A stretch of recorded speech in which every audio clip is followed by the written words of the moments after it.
Hello and welcome back to another YouTube video. Hi, I'm Speeder. Okay, I do not have a lot of time to film this, because I have a thing that I'm going to, well, I was supposed to go to it earlier, but I was feeling nauseous because I ate too much yesterday, and I left it early for a migraine, because part of it was a dance. And music was very loud. Yeah, I have it the rest of today and all of tomorrow. So I'm gonna try to upload this tomorrow. But basically this is the Dragon Prince episode 2, What Is Done. Review. And 1 second, I just need to grab this. Okay, beautiful. I did not take notes this time. I did label the things that I'm going to talk about, but I did not take notes this time just because it's a little bit easier. It's less easy to talk about, but it's easier to actually watch something through. For me at least, if I'm not pausing it all the time. So I also tend to walk up and down the stairs to grab things in the middle and like halfway listen. So yeah, I believe the episode is called What Is Done, which of course is reference to the lines, what is done cannot be undone, which is said multiple times throughout the episode. This video will contain spoilers for at least the first 2 episodes of the Dragon Prince Season 1. I will try to warn if I'm going to be saying any spoilers for anything else. But you can at least expect certain spoilers for those 2 episodes. So yeah. 1, 2, 3, 4... I think 6 things that I'll be going over. No, 5, kinda. I don't know yet. But so let's start out. The main characters that are in this particular episode are Callum, Ezran, Rayla, Viren, Claudia, and a more minor main character would be King Harrow is in this episode, as well as Runan. Soren is not in this episode, so it is missing one main character. So let's start off with the story. So this one, if I remember correctly, starts out with... Man, I should have taken notes maybe. But it starts out with Runan and one of the other Moonshadow Elves looking over at the castle and discussing what they want to do about it. Because Rayla, in the last episode, told them, well, she didn't, she let a guard go, a human guard, who then informed Viren, who informed the king, that Moonshadow Elves were to attack and attempt to assassinate him. So, yeah, basically,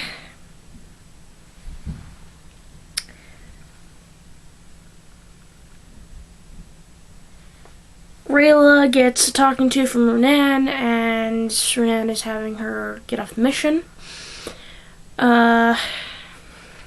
because she betrayed them, and because she hesitates in the moment of truth. So then, Rayla, instead of getting off the mission, she actually goes to the castle herself to go kill Prince Ezran. Now she climbs up, and in the meantime, Ezran seems to be hiding in his room with bait. Callum tries to talk him into coming out of his room, and goodness, my eczema is coming back.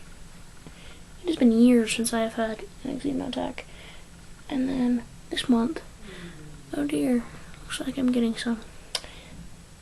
So, yeah, I'm very itchy right now. Time to try not to itch. Alright.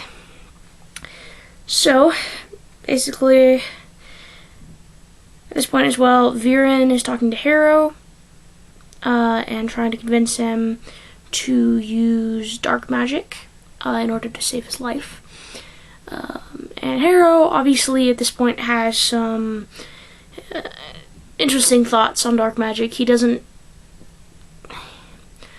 I won't reveal what it is, but he seems to have some old experience with dark magic, that he did some unspeakable thing, as he says in this episode later on in the episode, to Callum, that he regrets, and that seems to relate to dark magic, which is why he has such a low opinion of it now. I'm sure we'll probably figure out something about that in the future. Anyways, so, yeah, I just finished uploading Keith Stenson video. Yeah, okay. So, Viren leaves, and while this is going on, Callum went to the library to go get some books for his trip to the Bantha Lodge,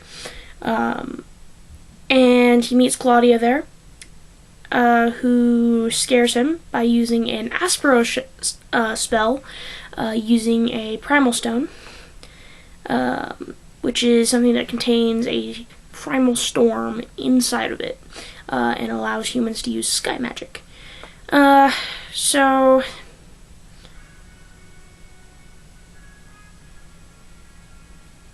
basically...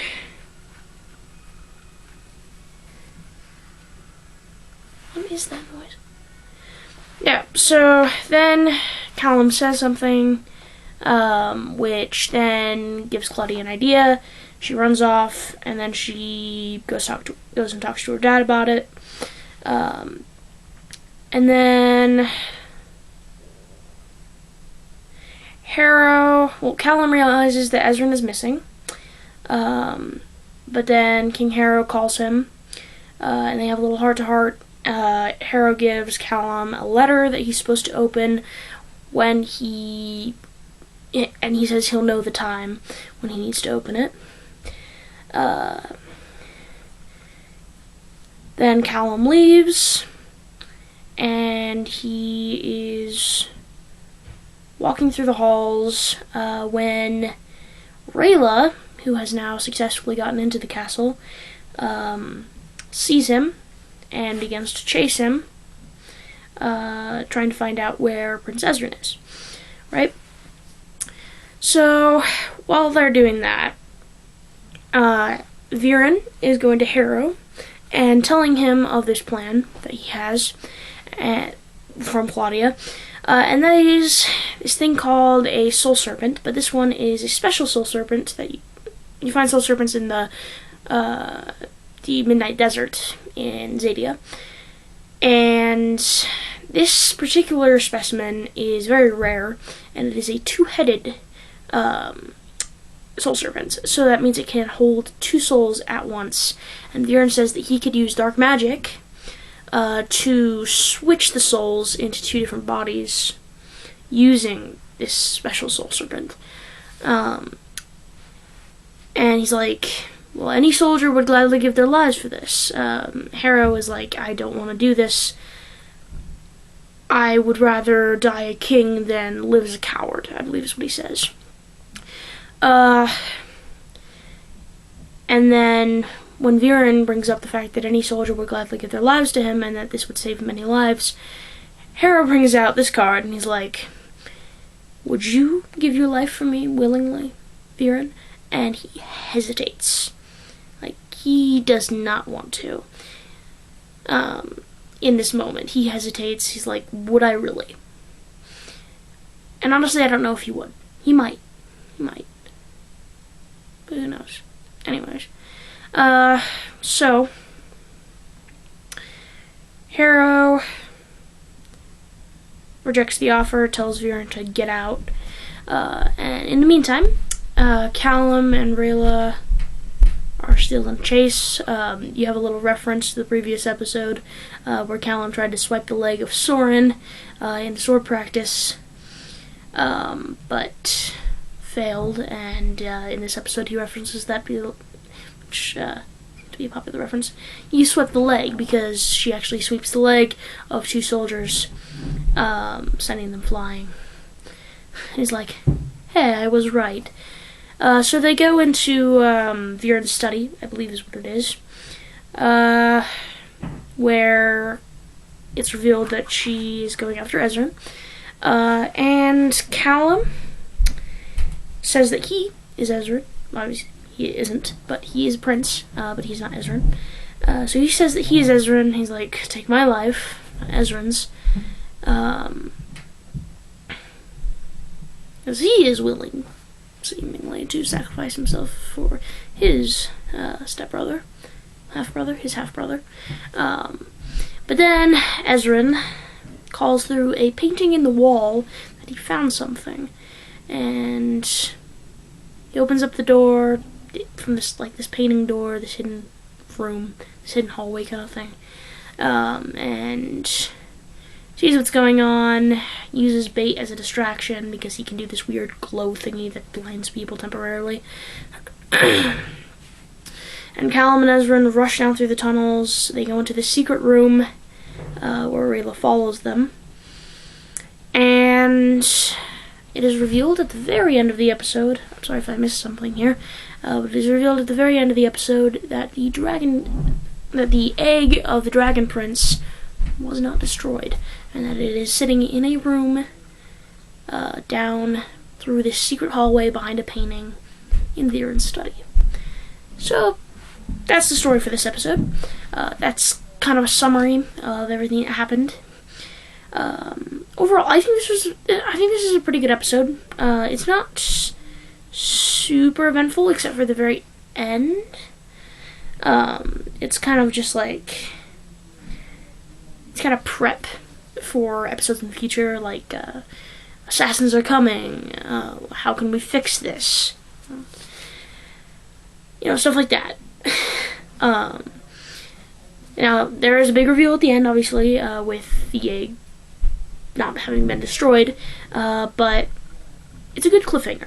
I like the cliffhanger for this episode, and I think it might have not genuinely shocked me, but it somewhat shocked me.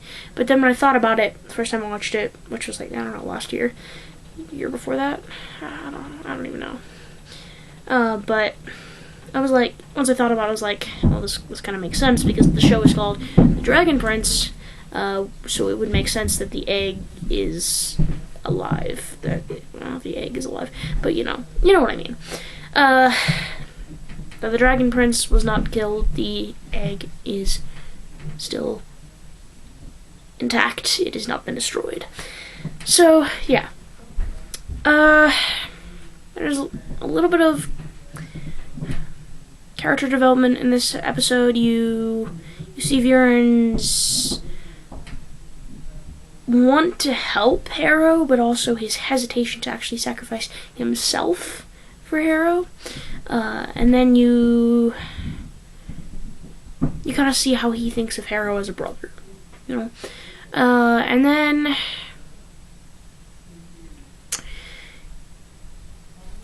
basically after that, let's see, what other ones are there? You see Rayla's determination to prove herself. You see Callum's willingness to sacrifice himself for his brother, his half-brother. His want to help people, so that's good. You see a little bit more of true colors of people in this episode, just a little bit. Action. There's another chase scene here. With Rayla and Callum. And that's really the only action sequence in this one. There isn't a lot of action, at least not in season 1 of The Dragon Prince. I mean, there's some, but there's not a whole ton. So yeah, there's another chase scene. They like to do that, at least right now. Let's see. Humor. There are a few humorous moments. I think Dragon Prince overall is a decently funny show. Though it does focus on a lot of hard topics a lot of the time. Ones that aren't really covered a lot in younger shows, like shows for younger children, or I feel like this one was kind of more aimed to like teenagers, and as probably like the youngest, maybe like older children, but mostly maybe teenagers, and in some cases maybe a young adult audience, but I don't think it was 100% designed for like smaller children, just like how a lot of people who haven't seen Avatar: The Last Airbender assume that it's a kid show, which you could sort of, but no, because it again, just like the Dragon Prince, which by the way they have the same creators, at least one of the creators is the same, Aaron Ayaz, I think is how you say his name. They both cover more difficult topics. Dragon Prince, I think, more than Avatar does. But, yeah. And I think that's great. They're going over topics like revenge and death, and some questions in modern day that people still question all the time, that I won't go over right now. But yeah. But there's still plenty of humor in this show. It's still pretty funny in a lot of places. Goodness.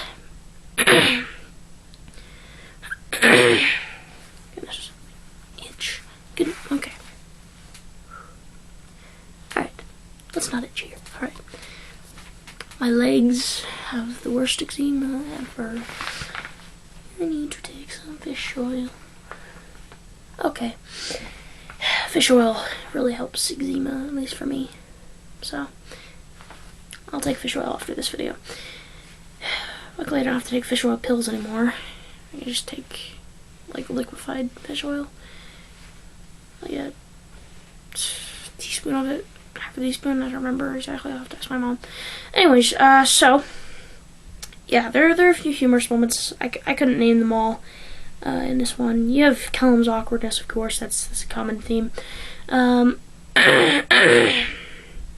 of course, as I mentioned earlier, the swept leg reference. That's always decently funny. And of course, you have Claudia being weird, and this line, "I do not understand girls." Yeah, you really don't, Callum. You really don't.